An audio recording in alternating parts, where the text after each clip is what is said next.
Legend has it that every time an angel appears to a human, the very first words out of the angel's mouth are always the same. Be not afraid. But here's the part that people don't exactly realize.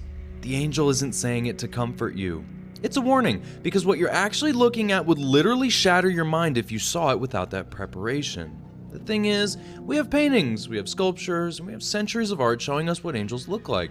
Beautiful beings with soft wings and glowing halos. Those paintings are lies. Real biblical angels, well, they're cosmic horror. They're being so utterly other that human consciousness almost can't process them. Multiple faces, infinite eyes that cover their entire bodies, wheels made of fire rotating through dimensions, wings that move in impossible geometric patterns, bodies made of pure celestial light that would incinerate anything unworthy of standing in their presence.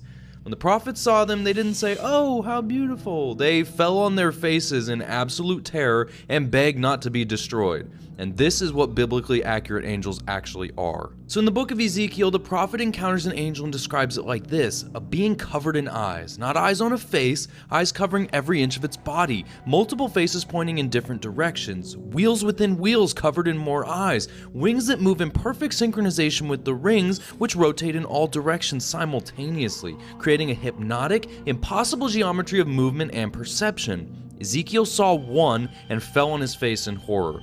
This is the Ophanim, the throne angels. They're the chariot bearers of God, the highest order of celestial beings in Jewish mysticism. Their name means the Watchers, and they exist to observe all of creation simultaneously.